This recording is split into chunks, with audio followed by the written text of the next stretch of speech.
Bonjour à tous les amis, bienvenue enfin après bientôt un an sans podcast, bienvenue dans le chapitre 11. Le dernier chapitre c'était le chapitre 10 qu'on avait sorti en mai 2024 et là on est en avril 2025, ça faisait une éternité, je peux pas vous exprimer à quel point je suis désolé. Pour ceux qui me suivent sur TikTok de manière journalière, vous savez qu'il s'est passé énormément de choses. Il y a eu beaucoup de trucs qui ont bougé dans ma vie, j'ai arrêté la fac, ensuite j'ai arrêté la resto, maintenant je me suis lancé dans la photo, enfin il s'est vraiment passé 1 milliard de trucs depuis mai dernier et au final j'ai jamais eu le temps de reprendre proprement les podcasts comme je le voulais. Mais bref, cette fois on est reparti pour continuer à discuter de cette fameuse philosophie que d'ailleurs je n'ai pas arrêté d'essayer de développer avec vous sur TikTok puisque je continue à faire des vidéos, je continue à faire des photos à ce sujet puisque j'essaye aussi de mélanger l'art et la philosophie, même si je pense que c'est pas dissociable à la base de toute façon. Donc bref, tout ça je continue sur TikTok, sur Instagram, n'hésitez pas à suivre si vous voulez pas attendre un an de plus pour le prochain podcast, c'est faux, ça sera beaucoup moins qu'un an. Aujourd'hui, j'avais envie justement de vous parler de la philosophie que j'ai pu apprendre du coup sur cette dernière année, mais dans des cadres et des contextes différents de là où on a déjà essayé de l'approcher précédemment. J'avais déjà fait un précédent podcast sur comment appliquer la philosophie que je prêche sur internet dans la vraie vie, mais là aujourd'hui c'est pas de ça dont j'ai envie de parler. En fait, dans une première partie, je vais vous expliquer ce que j'ai fait pendant ces un an. Enfin, ce sera pas une première partie, ce sera plutôt une introduction. Du coup, la première partie, ça sera sur la photographie et la philosophie, ou de manière plus générale, l'art et la philosophie. Pourquoi je considère que ce sont deux choses indissociables, en tout cas dans ma manière que moi j'ai de voir la philosophie que je partage sur ce compte et avec vous depuis bientôt 2 ans. En deuxième partie, ce sera la même idée, mais cette fois-ci pas avec l'art, mais avec la politique, parce qu'il y a aussi quelque chose qui a beaucoup changé depuis un an, c'est le positionnement politique que j'ai pris sur les réseaux, puisqu'il y a un an, il était beaucoup plus faible que ça. Et comme d'habitude, on fera une petite conclusion. Voilà, vous commencez à connaître un petit peu la construction de ces podcasts. J'improvise vraiment ce podcast, c'est-à-dire que j'ai rien écrit, j'ai rien préparé. Juste là, je suis dans mon lit, j'ai mon téléphone sous la main et je fais juste comme si je faisais un long vocal snap, mais à un pote, mais à vous finalement. Juste avant de commencer, je m'excuse un peu pour la qualité du micro qui est assez mid. Elle est pas mauvaise, elle est pas bonne. C'est juste que j'ai perdu mon micro d'écouteur Apple. Du coup, j'enregistre avec le micro du téléphone de Cache Pistache. Alors du coup, petite introduction rapide pour vous dire ce que moi j'ai fait depuis l'année dernière, donc depuis mai 2024. Donc je suis parti évidemment en vacances d'été, comme d'hab, parce qu'à l'époque j'étais encore à la fac, donc voilà, 2 mois de vacances, tranquille. Ensuite en septembre, du coup j'ai redoublé ma première année de master, enfin mon premier semestre, je l'ai redoublé, j'ai redoublé seulement 2 matières, mais au final c'était quand même... pas ce qui me correspondait, le fait d'avoir des partiels, le fait de devoir réviser, le fait d'avoir le stress des examens, c'était pas pour moi. Je me sentais pas du tout à ma place, je faisais de la phobie scolaire, j'avais plus envie d'aller en cours, je voulais plus entendre parler de tout ça, j'arrivais pas à faire les exercices, bref, une angoisse constante. Bon, entre-temps, quand même, il y a eu un événement important dans ma vie, c'est que je me suis mis en couple. Avec ma copine, on s'est mis ensemble le 27 juillet 2024. Donc c'était aussi une période assez nouvelle pour moi et je pense que l'université, j'en avais fini avec elle et je voulais juste voir autre chose. Du coup, après avoir quitté la fac à peu près en octobre, pas officiellement, mais genre c'est en octobre que j'ai dit que j'ai arrêté d'y aller. Je suis allé juste dans le travail où j'étais à temps plein au lieu de temps partiel. Pour ceux que ça intéresse, je travaillais dans la brasserie Le Nouvel Institut dans le 5e arrondissement de Paris. J'ai fait une vidéo là-dessus sur TikTok comme d'habitude. De toute façon, tout ce que je dis, si vous me suivez régulièrement sur TikTok, vous devez déjà le savoir. Mais c'est juste un petit rappel pour que vous resituiez tout ça. Et ensuite, on se retrouve du coup il y a 2 semaines quand j'enregistre cette vidéo, donc le 31 mars, où j'ai fait mon dernier soir au Nouvel Institut pour pouvoir me lancer pleinement et simplement dans la photographie et dans le fait de faire des vidéos. Alors ça aussi, vous pouvez le suivre sur TikTok. J'ai créé une playlist qui s'appelle Vivre de sa passion et on en est là déjà, je crois, au 7 ou 8e vlog dessus. Et voilà, là nous sommes le 20 avril et je continue d'essayer de vivre de ma passion. Alors comme je dis dans une vidéo, c'est pas facile parce que niveau revenu c'est beaucoup moins stable que quand t'es étudiant avec tes parents t'aident ou que tu as un job j'avais un CDI classique où je pouvais être payé jusqu'à 1400 € par mois selon les heures que je faisais. Donc voilà, c'est compliqué. Mais d'un autre côté, je suis beaucoup plus heureux, je suis plus épanoui, je vis plus des choses que j'aime et je fais plus souvent des choses que j'aime. Donc maintenant que cette petite introduction pour remettre dans le contexte ce que je vais dire par la suite est terminée, on peut commencer la première partie, donc l'art et la philosophie. Parce que si vous voulez, s'il y a quelque chose que j'ai appris en faisant de la photo et en continuant à parler de philosophie sur TikTok, c'est qu'en fait les deux choses étaient totalement joignables et pour une raison qui peut paraître très simple à premier abord, mais c'est tout simplement la contemplation du monde qui nous entoure. C'est-à-dire que sur TikTok, j'ai toujours prôné l'absurdité de la vie, j'ai toujours prôné le fait qu'on pouvait trouver du bonheur dans des choses très très simples, comme je le dis très souvent, dans un coucher de soleil, dans un chat qui passe, dans le bruissement des arbres, dans un bon repas, dans de la bonne boisson, dans des bons moments avec ses amis, dans des choses vraiment très très simples, pas dans des trucs trop chers, des trucs qui mettraient trop en avant par exemple l'argent. Et vraiment le fait que le bonheur est dans les choses simples, c'est quelque chose auquel je crois profondément, et le fait de faire de la photo, ça m'a permis de me recentrer là-dessus parce que je me considère comme photographe de choses banales à souhait. C'est-à-dire que je suis pas ce photographe de National Geographic qui va prendre en photo des moments exceptionnels de la nature, des animaux exceptionnels, très rares, etc. Moi vraiment je prends en photo quelques nuages au-dessus du ciel parisien que absolument tout le monde voit. Je prends en photo des couchers de soleil que tout le monde voit. Je prends en photo des monuments que tout le monde connaît.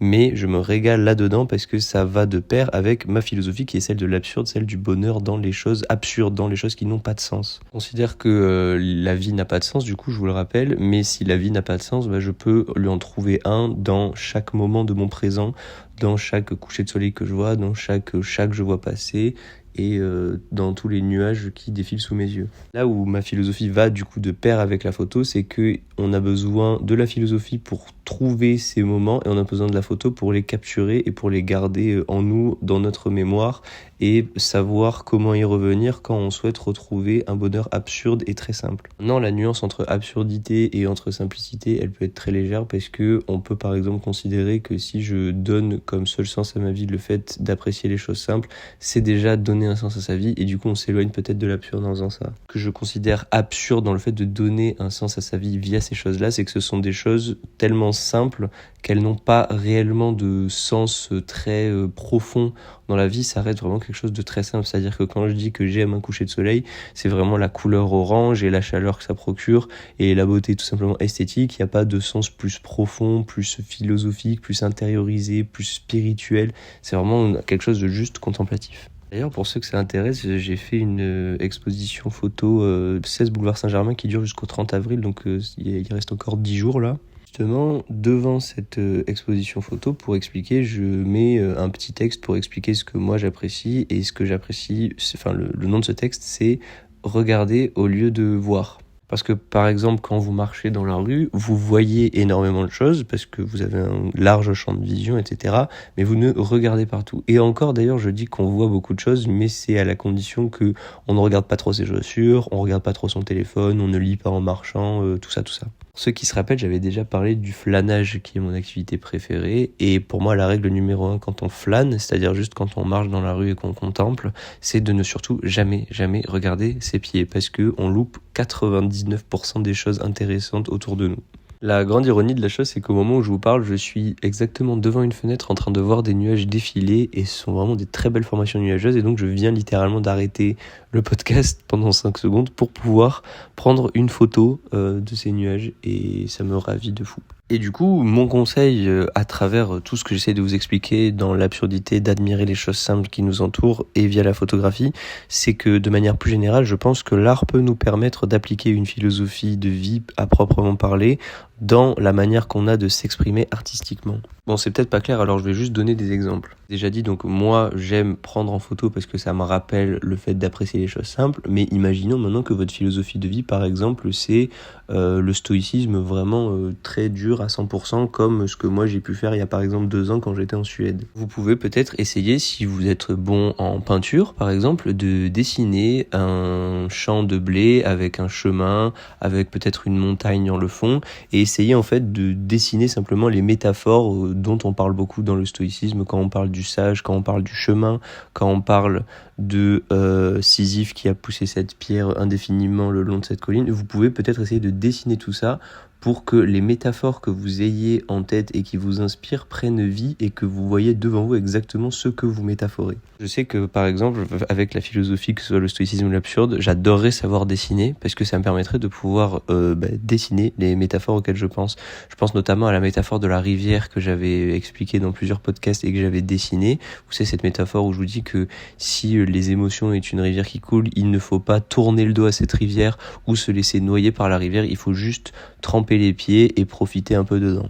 Ça, j'ai demandé à un ami à moi du coup de le dessiner pour moi. Il a très bien fait, j'étais trop content, mais j'étais quand même frustré de pas pouvoir moi dessiner pour moi pouvoir mettre exactement ce que j'aime là-dedans, quoi. C'est juste ça. Mais sinon, je suis très content de pouvoir m'exprimer philosophiquement juste via la photographie.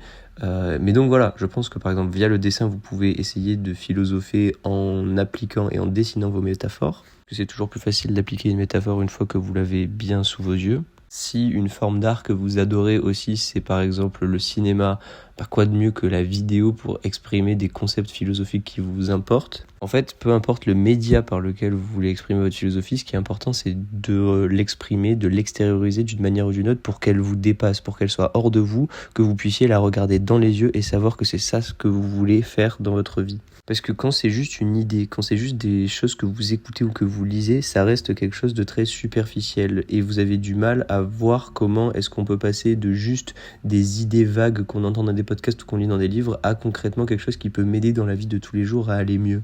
Enfin, d'ailleurs, pas nécessairement aller mieux, mais juste se sentir en accord avec ce qu'on pense de ce monde. Eh bien, je pense que n'importe quelle forme d'art, elle peut vous exprimer à sortir cette philosophie, ces idées que vous avez en vous, à les sortir devant vos yeux, et maintenant, vous pourrez les regarder, les contempler, les améliorer, les changer, mais en tout cas, vous pourrez en faire quelque chose et ce sera plus quelque chose d'abstrait dans votre tête. D'ailleurs, cette idée que l'art, que la philosophie de manière générale permet juste, pas nécessairement d'aller mieux, mais de savoir ce qu'on veut faire dans ce monde et quelle place on veut avoir et comment on veut traiter les gens et comment est-ce qu'on veut être en tant qu'être humain. On a fait une transition toute trouvée pour notre deuxième partie, à savoir la politique et la philosophie.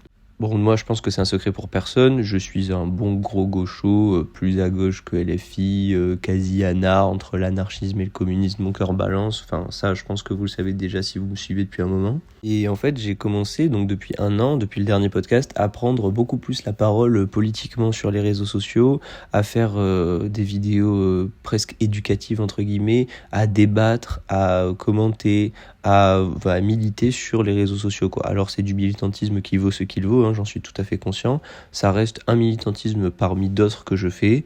Par exemple, on a aussi récolté beaucoup d'argent pour des familles palestiniennes. Je repartage énormément de choses avec la notoriété que j'ai. Si je peux aider des gens à militer pour leurs droits, tant mieux. Et ce qui est drôle, c'est qu'on m'a beaucoup reproché, du coup, vu que je faisais à la base pas des TikTok politiques, de prendre parti. Et on m'a dit, nous on était intéressés que par ta philosophie, tes avis politiques on s'en fiche, en plus ils sont nuls, etc. etc.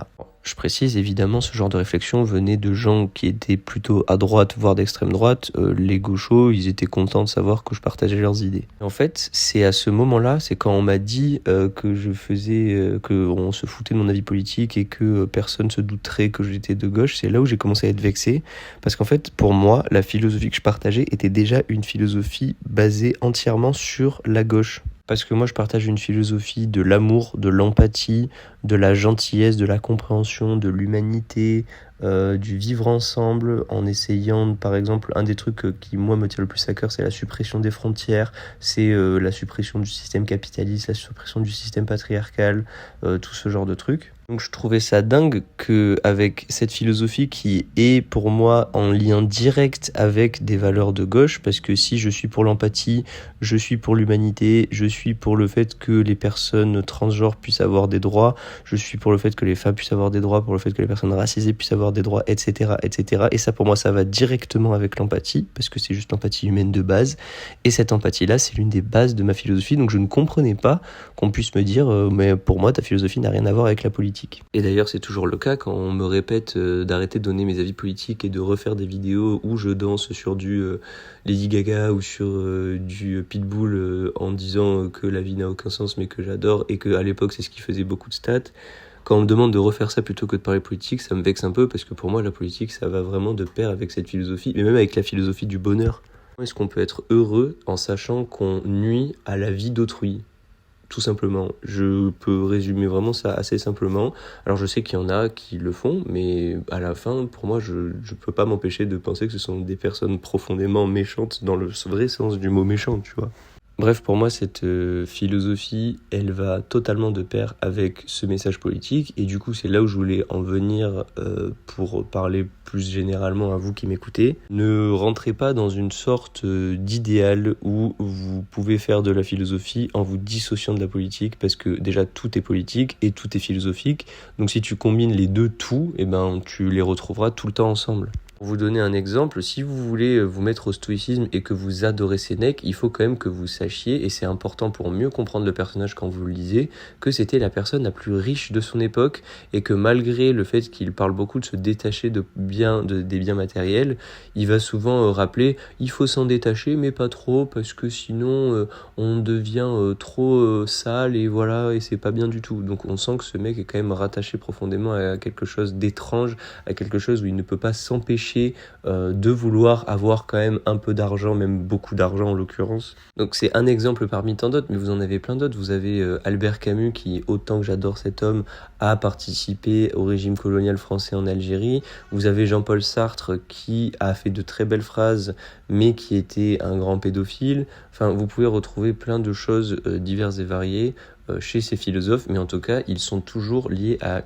une forme de politisation d'une manière ou d'une autre. Donc vouloir faire de la philosophie sans faire de la politique, c'est comme vouloir faire une omelette sans utiliser d'œufs. Mais en fait, le truc, c'est que pour moi, c'est plutôt une bonne nouvelle, parce que ça permet de vouloir être quelqu'un dans ce monde qu'on a envie d'être, de vous choisir une forme d'humanité, une forme d'expression, une forme de choix, une forme de réflexion sur soi, une forme d'introspection, tout en étant conscient que tous les autres êtres humains ont aussi ces choix-là, cette intériorisation-là, cette expression, cette philosophie, et c'est là où la politique rentre en jeu. En fait, si on faisait que de la philosophie, on ne serait que des êtres uniquement centrés sur nous-mêmes. Si on ne faisait que de la politique, on serait uniquement centré sur les autres, mais en faisant politique et philosophie, on peut être centré sur les deux à la fois. Mais on ne peut pas passer notre vie à penser que aux autres ou à penser que à nous. Il faut prendre tout le monde en compte, et c'est pour ça que pour moi, ces deux choses, la politique et la philosophie, sont absolument capitales à ne pas dissocier. Et puis n'oubliez pas que de toute façon, la politique c'est comme la philosophie, même quand vous pensez qu'il n'y en a pas, vous êtes en train d'en faire d'une manière ou d'une autre. Par exemple, quand vous dites que vous ne prenez pas position, si vous vivez en France et que vous dites que vous ne prenez pas position, que vous êtes apolitique, en fait vous êtes tout simplement de droite parce que vous validez le système actuellement en place, et le système actuellement en place en France, c'est un régime de droite. Donc si vous êtes apolitique, en fait vous n'êtes pas apolitique, vous êtes de droite. Mais le truc, c'est que vous ne le savez même pas si vous êtes apolitique. Donc au mieux, ça sera de l'ignorance. Au pire, ça sera carrément du mépris du coup des opprimés, puisque c'est le fondement pur et simple de la droite. Bref, je pense que vous avez compris toutes ces idées. Ce podcast, c'était un peu une sorte de résumé, en gros, de tout ce que j'ai fait comme vidéo cette année qui vient de s'écouler. Donc beaucoup de politique, beaucoup de photos, beaucoup de philosophie, toujours cette idée de la vie absurde, toujours cette idée de mettre un brin de stoïcisme à l'intérieur, c'est-à-dire que quand j'ai commencé TikTok, j'étais à 100% stoïcien, puis il y a un an, j'étais 60% stoïcien. Aujourd'hui, je me considère plus que 20% stoïcien, tout simplement parce qu'il y a de plus en plus d'idées qui m'ennuient et qui me révulsent, alors que dans l'absurdisme, au contraire, je trouve qu'il y a de plus en plus de belles idées, de plus en plus d'idées qui me convainquent. Non, je continue beaucoup à apprécier le stoïcisme. Par exemple, en ce moment, je suis en train de lire l'intégralité des Lettres à Lucilius de Sénèque, et il y a beaucoup de points très intéressants, notamment sur la gestion du temps, sur beaucoup aussi de trucs critiquables, mais c'est très intéressant de lire des auteurs que vous avez envie de critiquer. Par exemple, je trouve que Sénèque fait beaucoup d'eugénisme, c'est-à-dire qu'il considère qu'un être humain n'a comme seule et unique vocation de devenir meilleur. Meilleur dans quoi ? On ne sait pas. Meilleur pour qui ? Pourquoi ? Selon qui ? On ne sait pas, il ne le dit pas. Mais ça, c'est quelque chose qui m'énerve, et je vais en faire des vidéos d'ailleurs, parce que je trouve que c'est quelque chose de très toxique et de très mauvais, et qu'on retrouve beaucoup dans le stoïcisme et de surcroît dans la communauté mascu, alpha, tout ça sur TikTok. Bref, après toutes ces belles paroles et toute cette discussion, ça m'a fait beaucoup de bien de reparler avec vous avec un beau podcast de 19 minutes. Je vous dis à très vite. Je pense repartir sur un rythme de podcast sûrement hebdomadaire. On verra si je le tiens, c'est pas du tout sûr. Mais en tout cas, pour l'instant, j'adore. Je vous fais à tous des très très gros bisous. N'hésitez pas à m'envoyer des messages privés, que ce soit sur Insta, sur TikTok ou n'importe où, pour me dire si vous voulez que j'aborde des sujets en podcast. Je serai très ravi de faire ça. Je vous fais à tous des très très gros bisous. C'était Pedri. Ciao ciao!